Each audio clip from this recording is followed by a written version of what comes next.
Hi students, good evening to everyone. So today I am going to discuss about cellular organization. So cellular organization is a very important topic for CSIR net and GATE exam and SET exam and Telangana SET exams kavatchu and AP SET exams kavatchu. It is a more important topic. So what is a cell? Cell is a fundamental unit of life.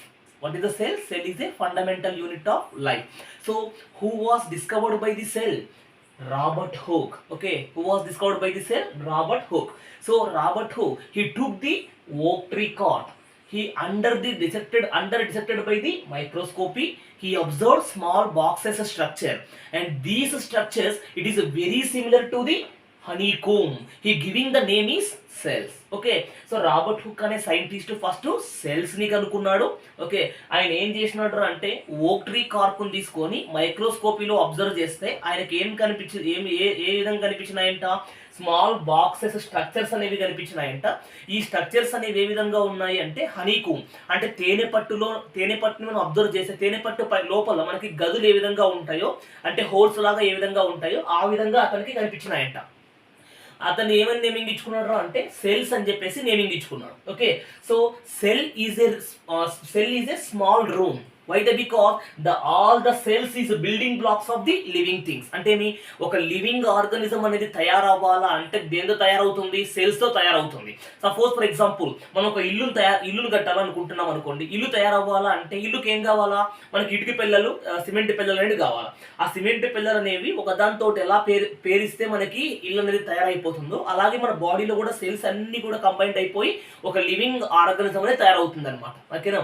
So ఇక్కడ cement పిల్లలన్నీ కూడా cells అనుకుంటే room అనేది living organism. Okay living things అనమాట. ఆ విధంగా తయారైపోతుంది అనమాట. కాబట్టి so the cells is a building blocks of the living things. Okay cells is a building blocks of the living things. So ఇక్కడ సెల్స్ అనేవి మనకి టూ టైప్ ఆఫ్ సెల్స్ అనేవి ప్రెసెంట్ అయి ఉంటాయి. It consist of two type of cells. One is the unicellular organisms and multicellular organism. Okay, we need to understand each and every one. What is the unicellular organism and multicellular organism? So first of all, unicellular organism. What is the unicellular organism? Some of the organisms can make the single cell is known as unicellular organism. Uni means single. Okay, what is unicellular organism? So some of the organism can make the single cell called as unicellular organism. So unicellular organisms ki example enti? Main example bacteria, paramecium and chlamydomonas. Okay, chlamydomonas, these are the examples of unicellular organisms. And let me talk about what is a multicellular organism. So multicellular organism is nothing but some of the organisms can make the different type of cells is known as multicellular organisms. Okay, multicellular organism. So first of all, the one cell to form new cells through the cell division. Okay, ఒక cell అనేది cell division జరగడం వల్ల new cells ని form చేస్తుంది. ఆ new cells అనేవి ఎక్కడి నుంచి ఫామ్ అవుతున్నాయిరా అంటే ఈ సింగిల్ సెల్ నుంచి వస్తున్నాయి. కాబట్టి సింగిల్ సెల్ ఏమంటున్నాం? ప్రీ ఎగ్జిస్టింగ్ సెల్ అంటాం. ఓకేనా? Pre existing cell. So one cell divide the cell division through the cell division to form new cell, and these new cells is came from single cell. This single cell is also called as pre-existing cell. Okay, pre-existing cell. So the multicellular organism do not show same structure and function. So multicellular organisms ni manamu observe cheste multicellular organisms anni kuda ఒకే విధంగా ఉండవు. ఎందుకు ఒకే విధంగా ఉండవు అంటున్నాం? Multi cellular organisms can make the different type of cells. Is it right? So కాబట్టి multi cellular organisms అనేవన్నీ కూడా ఒకే size లోను ఒకే structure ని ఒకే function ని పర్ఫార్మ్ చెయ్యవు.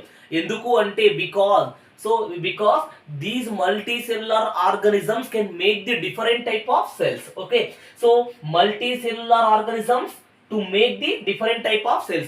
Example of the multicellular organisms. Okay, so మన బాడీలో మజిల్ సెల్స్ కావచ్చు, బోన్ సెల్స్ కావచ్చు, nerve cells కావచ్చు, స్పర్మ్ సెల్స్ కావచ్చు అండ్ ఫ్యాట్ సెల్స్ కావచ్చు. So these are the body cells. Okay, ఈ బాడీ సెల్స్ అన్ని కూడా okay. So muscle cells if observe in our body, muscle cells, bone cells, nerve cells, sperm cells and fat cells do not show same shape and same size. Why the because it can perform the function. Okay, మన బాడీలో cells ని observe చేస్తే nerve cells కావచ్చు, fat cells కావచ్చు, bone cells కావచ్చు, whatever it maybe. So ఏ cell అయినా కానీ తీసుకుంటే ఈ టైప్ ఆఫ్ సెల్స్ అన్నీ కూడా మన బాడీలో ఒకే విధంగా ఉండవు. ఓకేనా. సో డిఫరెంట్ టైప్ ఆఫ్ సైజులో డిఫరెంట్ టైప్ ఆఫ్ స్ట్రక్చర్స్లో ప్రజెంట్ అయి ఉంటాయి. ఎందుకు అంటే ఇవి పర్ఫార్మ్ చేసేటువంటి ఫంక్షన్ని బేస్ చేసుకొని ఉంటాయి అన్నమాట. ఓకేనా. సో నెక్స్ట్ ఏంటి, సో మన బాడీలో మల్టీ సెల్యులర్ ఆర్గానిజమ్స్ ని అబ్జర్వ్ చేస్తే మన బాడీలో డిఫరెంట్ టైప్ ఆఫ్ సిస్టమ్స్ ఉన్నాయి. ఎన్ని సిస్టమ్స్ ఉన్నాయి? 12 సిస్టమ్స్ ఉన్నాయి. Okay, cardiovascular system, okay, respiratory system, digestive system, okay, nervous system, అట్లా మనకి మన బాడీ ఎన్ని సిస్టమ్స్ ఉన్నాయి? 12 సిస్టమ్స్ ఉన్నాయి. ఆ 12 సిస్టమ్స్ యొక్క structure, function, disease, diagnosis and treatment related to our body, okay, is known as immuno అంటాం. Immuno means body. Okay, so ఆ 12 సిస్టమ్స్ యొక్క ఫంక్షన్స్ అనేవి 12 సిస్టమ్స్ యొక్క ఫంక్షన్స్. ఓకేనా. సో ఆ 12 సిస్టమ్స్ యొక్క ఫంక్షన్స్ ని అంటే డిఫరెంట్ టైప్ ఆఫ్ ఫంక్షన్స్ ని పర్ఫార్మ్ చేయడానికి మన బాడీలో డిఫరెంట్ టైప్ ఆఫ్ సిస్టమ్స్ ఉంటాయి. ఓకేనా. ఎన్ని సిస్టమ్స్ ఉన్నాయి? 12 సిస్టమ్స్ ఉన్నాయి. ఆ 12 సిస్టమ్స్ ఏం చేస్తాయి? డిఫరెంట్ టైప్ ఆఫ్ ఫంక్షన్స్ ని పర్ఫార్మ్ చేస్తాయి. ఎగ్జాంపుల్ తీసుకుంటే, ఓకేనా, హార్ట్ ఏం పని చేస్తుంది? హార్ట్ యొక్క మెయిన్ ఫంక్షన్ ఏమి? The pumping of the blood. So blood ని పంప్ చేయడానికి హార్ట్ అనేది మెయిన్ గా యూజ్ అవుతుంది. అదే విధంగా లివర్ తీసుకోండి. సో లివర్ యొక్క మెయిన్ ఫంక్షన్ ఏమి? To secrete the digestive juice. Okay, so digestive system లో ఓకేనా సెక్రీట్ అయినటువంటి జ్యూస్ ని సెక్రీట్ చేయడానికి లివర్ అనేది మెయిన్ గా ఇన్వాల్వ్ అవుతుంది. తర్వాత ఏమి? కిడ్నీ. సో కిడ్నీని తీసుకుంటే కిడ్నీ యొక్క మెయిన్ ఫంక్షన్ ఏమి? The filtering of the blood. So blood ని ఫిల్టర్ చేయడానికి కిడ్నీ అనేది మెయిన్ గా ఇన్వాల్వ్ అవుతుంది. నెక్స్ట్ ఏంటి? బ్రెయిన్. సో బ్రెయిన్ తీసుకుంటే బ్రెయిన్ యొక్క మెయిన్ ఫంక్షన్ ఏమి? సో బ్రెయిన్ అనేది ఏం చేస్తుంది? To control our body. ఓకేనా, మన బాడీని కంట్రోల్లో పెట్టడానికి బ్రెయిన్ అనేది మెయిన్ గా ఇన్వాల్వ్ అవుతుంది. Next, so cell organelles. What is the cell organelle? సెల్లో డిఫరెంట్ టైప్ ఆఫ్ యాక్టివిటీస్ ని పర్ఫార్మ్ చేయడానికి డిఫరెంట్ టైప్ ఆఫ్ అంటే మన బాడీలో డిఫరెంట్ ఫంక్షన్స్ ని పర్ఫార్మ్ చేయడానికి డిఫరెంట్ టైప్ ఆఫ్ సిస్టమ్స్ అనేవి ఎట్లా అయితే ప్రజెంట్ అయి ఉన్నాయో అదే విధంగా ఒక సెల్ ని తీసుకుంటే ఈ సెల్ లోపల డిఫరెంట్ టైప్ ఆఫ్ యాక్టివిటీస్ అనేవి జరుగుతూ ఉంటాయి. ఆ డిఫరెంట్ యాక్టివిటీస్ ని పర్ఫార్మ్ చేయడానికి మన సెల్లో ఏముండాలా? సెల్ ఆర్గనెల్స్ అనేవి ప్రజెంట్ అయి ఉండాలి. ఓకేనా. So which type of functions are performed by the cell organelle? Cell organelles యొక్క మెయిన్ ఫంక్షన్ ఏం చేస్తుంది? సెల్ ఆర్గనెల్స్ ఏం చేస్తాయి? So preparation of food material. ఓకేనా, సెల్ కావాల్సిన ఫుడ్ మెటీరియల్స్ ని ప్రిపేర్ చేసుకుంటాయి. And as well as storage of food particles ని స్టోరేజ్ చేసుకుంటాయి. సో ఇక్కడ ఎగ్జాంపుల్ గా తీసుకుంటే ఓకే, అనిమల్స్ లోను అండ్ ప్లాంట్స్ లోను రెండిట్లోనూ ఫుడ్ పార్టికల్స్ ని స్టోరేజ్ చేసుకుంటాయి. అనిమల్స్ లో ఓకేనా అనిమల్ స్టోరేజ్ ఫామ్ ఏంటి? గ్లైకోజన్. ఓకేనా, అనిమల్ స్టోరేజ్ ఫామ్ గ్లైకోజన్. అదే ప్లాంట్ స్టోరేజ్ ఫామ్ ఏది? స్టార్చ్. ఓకేనా, స్టార్చ్ అంటే మీ అనిమల్ సెల్స్ అనేవి ఫుడ్ పార్టికల్స్ ని ఏ రూపంలో స్టోర్ చేసుకుంటాయి? గ్లైకోజన్ రూపంలో స్టోర్ చేసుకుంటాయి. అదే ప్లాంట్ సెల్స్ అనేవి ఫుడ్ మెటీరియల్స్ ని ఎక్కడ స్టోర్ చేసుకుంటాయి? స్టార్చ్ రూపంలో స్టోర్ చేసుకుంటాయి అన్నమాట. ఓకేనా, starch is a polysaccharide and also glycogen is also polysaccharide. Okay, so cell organelle, so which functions are performed by the cell organelle? So it preparation of the food materials and as well as storage of food materials. Okay, so storage of food material, so food materials ni animal cells ekkada store చేసుకుంటాయి? Glycogen రూపంలో store చేసుకుంటాయి. అదే plant cells అనేవి food materials ఎక్కడ store చేసుకుంటాయి? Starch రూపంలో store చేసుకుంటాయి. ఇంకా దీని యొక్క మెయిన్ ఫంక్షన్ ఏమి? Control the cell activities. So cell లో జరిగేటువంటి అన్ని యాక్టివిటీస్ ని కంట్రోల్ చేయడానికి కూడా సెల్ ఆర్గనెల్స్ అనేవి మెయిన్ గా యూజ్ అవుతాయి. సో ఇంకా మెయిన్ ఫంక్షన్ ఏంటి అంటే సెల్ ఆర్గనెల్స్ యొక్క మెయిన్ ఫంక్షన్ ఏంటి అంటే to secretion or making the enzymes and proteins also. Okay, next so ఇక్కడ చూడండి సెల్, ఇది సెల్ ని తీసుకుంటే దిస్ ఇస్ ద సెల్. ఓకేనా, సో సెల్ ని సరౌండ్ చేయబడి మనకి ఏముంటుంది? So cell is covered by the ఓకేనా cell is covered by the cell membrane or plasma membrane. What is the cell membrane or plasma membrane? So the cell is covered by the plasma membrane or cell membrane. Okay, so inside the cell, okay, inside the cell, so inside the cell, so is filled with the semi transparent fluid. This fluid is also called as cytoplasm. Okay, ఒక సెల్ ని తీసుకుంటే సెల్ ని cover చేస్తూ మనకి ఏముంది? Plasma membrane or cell membrane అనేది ప్రెజెంట్ అయింది. సో ఇన్సైడ్ ది సెల్ లోపల మనకి ఏముంది? cell is filled with the semi-transparent fluid. This fluid is also called as cytoplasm. Okay, cytoplasm. So what is the main composition of the cytoplasm? So cytoplasm అనేది ఏ compositions తో made up అయి ఉంటుంది? Cytoplasm consists of water, minerals and enzymes. Okay, so cytoplasm లో మనకి ఎక్కువగా ఏముంటుంది? 90% of water. Okay, cytoplasm consists of 90% of water and remaining 10% of carbohydrates, lipids and protein molecules. Okay, protein molecules. Cytoplasm లో ఇవన్నీ ఎందుకు present అయి ఉండాలా? So the cytoplasm is going on biochemical reaction. Okay, cell లోపల కొన్ని biochemical reactions అనేవి జరుగుతూ ఉంటాయి. ఆ బయోకెమికల్ రియాక్షన్స్ ఏంటి? గ్లైకాలసిస్ కావచ్చు, క్రెబ్ సైకిల్ కావచ్చు, ఓకేనా, ఎలక్ట్రాన్ ట్రాన్స్పోర్ట్ చైన్ కావచ్చు. సో ఈ బయోకెమికల్ రియాక్షన్స్ అనేవన్నీ కూడా ఎక్కడ జరుగుతాయి? సైటోప్లాజం లో జరుగుతాయి. సైటోప్లాజం లోపల ఏముంటుంది? వాటర్, మినరల్స్ అండ్ ఎంజైమ్స్ అనేవి ప్రెసెంట్ అయి ఉంటాయి. Is it right? So inside the cytoplasm, okay, inside the, మళ్ళీ సైటోప్లాజం లోపల మనకి ఏముంటాయి? ఓకే, సైటోప్లాజం కి లోపల సెల్ ఆర్గనల్స్ ఆర్ న్యూక్లియస్ అనేవి ఫ్లోట్ అవుతూ ఉంటాయి. ఓకేనా, so cell organelles or nucleus are freely floated or freely movement. So మీరు ఇక్కడ అబ్జర్వ్ చేస్తే మనకి ఇక్కడ సెల్ ని తీసుకుంటే దిస్ ఇస్ ద సెల్. ఓకేనా, సెల్ ని కవర్ చేస్తూ మనకి ఏముంటుంది? Plasma membrane or cell membrane ఉంటుంది. అదే సెల్ కి లోపల మనకి ఏముంటుంది? సెమీ ట్రాన్స్పరెంట్ ఫ్లూయిడ్ అనేది ప్రెసెంట్ అయి ఉంటుంది. దాన్ని ఏమంటున్నాం? సైటోప్లాజం అని అంటున్నాం. ఓకేనా, సెమీ ట్రాన్స్పరెంట్ ఫ్లూయిడ్ అనేది ప్రెసెంట్ అయి ఉంటుంది, దాన్ని సైటోప్లాజం అంటున్నాం. So composition of the cytoplasm, what is the main composition of the cytoplasm? Cytoplasm లోపల మనకి ఏముంది? Water molecules, minerals and enzymes. So total గా మనకి 90% of water and 10% of carbohydrates, lipids and protein molecules అనేవి present అయి ఉంటాయి. Okay, so cytoplasm, so inside the cytoplasm కి లోపల ఇంకా ఏముంటాయి? సెల్ ఆర్గనల్స్ అనేవి ప్రెసెంట్ అయి ఉంటాయి and as well as nucleus కూడా ప్రెసెంట్ అయి ఉంటుంది. So nucleus is present in the eukaryotic cells only. Okay, so the absence in the prokaryotic cells. So కాబట్టి ఇవి రెండు కూడా ఫ్రీగా ఫ్లోట్ అవుతూ ఉంటాయి ఎక్కడ? సైటోప్లాజం లో. So cytoplasm consist of different type of cell organelles. Okay, cytoplasm లో మనకి ఏముంటాయని చెప్పాం? సెల్ ఆర్గనల్స్ అనేవి ప్రెసెంట్ అయి ఉంటాయి. ఆ సెల్ ఆర్గనల్స్ ఏంటి?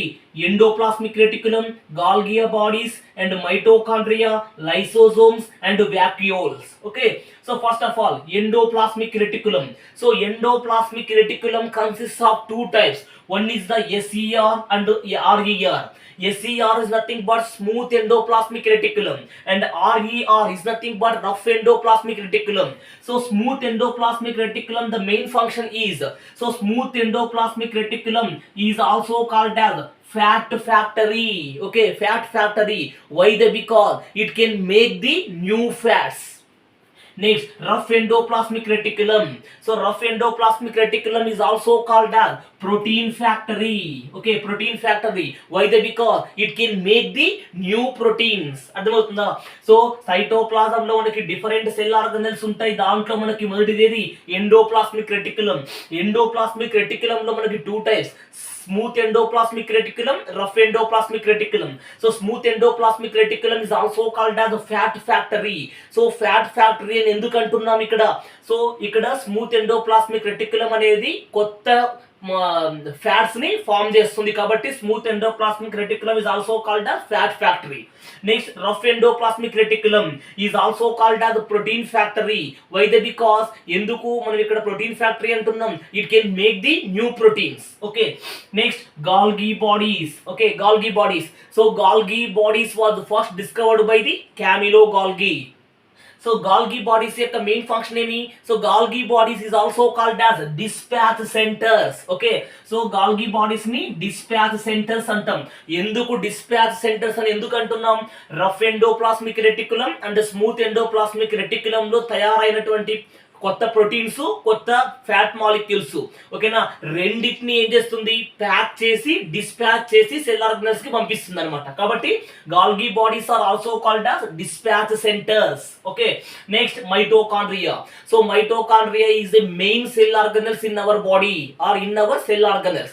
So mitochondria. So mitochondria, what is a mitochondria? Mito means thread, chondrians means chondrions means granule. It is a thread like granules. Okay, so mitochondria was first discovered by the Benda. So mitochondria is a double membrane layer. So in mitochondria consists of two compartments. One is the inner compartment and outer compartment. In between the two compartments, the some space is present. This space is also called as perimitochondrial space. Okay, so in this mitochondria consists of folded structures will be there. So these structures is also called as cristae. Okay, so mitochondria is also called as the powerhouse of cell or energy currency. Okay, or energy currency. So why they? Because it can produce the energy. Okay, in the form of ATP.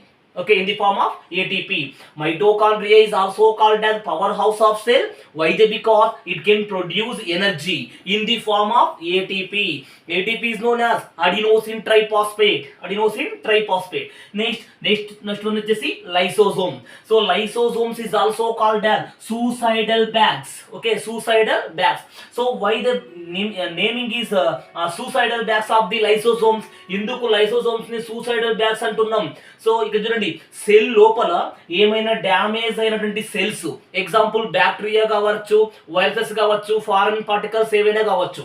So ఆ damage అయిపోయినటువంటి cells ని digest చేసి clear చేస్తాయి. కాబట్టి lysosomes ఏమంటున్నాం? Suicidal bags అంటాం. Okay, lysosomes is also called as suicidal bags. Why? Because the damaged cells are present in the cell, in our cell. So ఆ cell లో ఉండేటువంటి డ్యామేజ్ అనేటువంటి పార్టికల్స్ ని రిమూవ్ డైజెస్ట్ చేసి క్లియర్ చేస్తాయి. కాబట్టి లైసోసోమ్స్ ఏమంటున్నాం? సూసైడల్ బ్యాగ్స్ అంటాం. Next vacuoles. So what is the vacuole? So vacuoles is also called as storage bags. Okay, storage bags. ఎందుకు వాక్యూల్స్ ని స్టోరేజ్ బ్యాగ్స్ అంటున్నాం? So the useful materials are stored. Okay, so cell కి కావాల్సినటువంటి materials ని store చేసుకుంటుంది కాబట్టి vacuoles ని storage bags అంటాం. ఓకే, నెక్స్ట్ చూడండి, ప్లాంట్ సెల్స్ లో. ఓకే, సో ఇక్కడ మనము సెల్ ఆర్గనెల్స్ లో, so some of the cell organelles are present in the plant cell but no trace of animal cells. So plant cells లో ఉండేటువంటి cell organelles animals లో ఉండవు, animals లో ఉండే సెల్ ఆర్గనెల్స్ కొన్ని ప్లాంట్ సెల్స్ లో ఉండవు. మెయిన్ ఎగ్జాంపుల్ ప్లాంట్ సెల్స్ లో, ఓకేనా, మనము క్లోరోప్లాస్ట్ ని అబ్జర్వ్ చేస్తాం. So chloroplast is a pigment stores. Okay, so ఇక్కడ క్లోరోఫిల్ లో అంటే ప్లాస్టిడ్ లో ఉండేటువంటి క్లోరోఫిల్ ఏమంటున్నాం? క్లోరోప్లాస్ట్ అంటాం. Okay, it is the coloured pigment. Okay, is it right? So this is the introduction of the cellular organisation. Thank you.